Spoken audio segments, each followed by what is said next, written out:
एक दिन सीता ने आश्रम के बाहर एक अद्भुत सुनहरा हिरण देखा। सीता आश्चर्यचकित हो गई। प्राणनाथ, यह हिरण कितना सुंदर है। यदि इसे पकड़ लाएं तो आश्रम की शोभा बढ़ जाएगी। लक्ष्मण ने कहा, भैया ये कोई आम हिरण नहीं है, मुझे लगता है इसके पीछे राक्षसों की कोई माया है। राम ने मुस्कुराकर कहा, माया हो तो भी हमें प्रयास करना चाहिए। तुम सीता की रक्षा करो, मैं इसे पकड़ कर लाता हूँ। राम उस हिरण के पीछे चल पड़े। वह हिरण उन्हें दूर तक लेकर चला गया। आखिरकार राम ने बाण मारा। मारीच अपने असली रूप में आ गया। मरते मरते राम की आवाज में चिल्लाया, लक्ष्मण, सीता। उसकी चीख सुनकर सीता विचलित हो उठी। लक्ष्मण से कहा, लक्ष्मण, तुम्हारे भैया संकट में हैं, जल्दी जाओ और उनकी सहायता करो।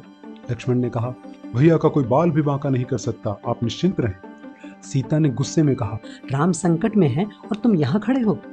ये कहकर सीता ने रोना शुरू कर दिया। सीता के आंसुओं के सामने लक्ष्मण के पास कोई चारा न बचा।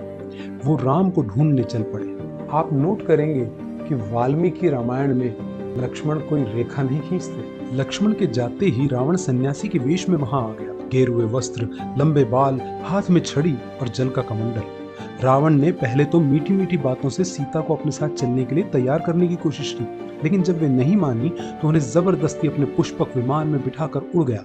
सीता पुकारती रही, हे राम, हे लक्ष्मण।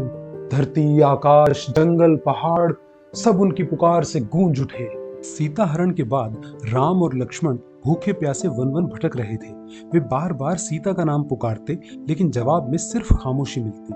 तभी उन्हें घायल जटायु भूमि पर पड़ा मिला।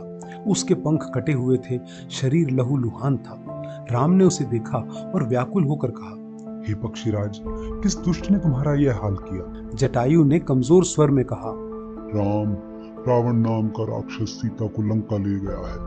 मैंने उसे रोकने की कोशिश की, लेकिन उसकी ताकत के सामने मैं हार गया। ये कहकर जटायु ने प्राण त्याग दिए। राम की आंखों में आंसू आ गए। उन्होंने कहा, हे जटायु, तुमने मेरे लिए अपनी जान दी, तुम मेरे लिए पिता समान हो। राम ने अपने हाथों से जटायु का अंतिम संस्कार किया।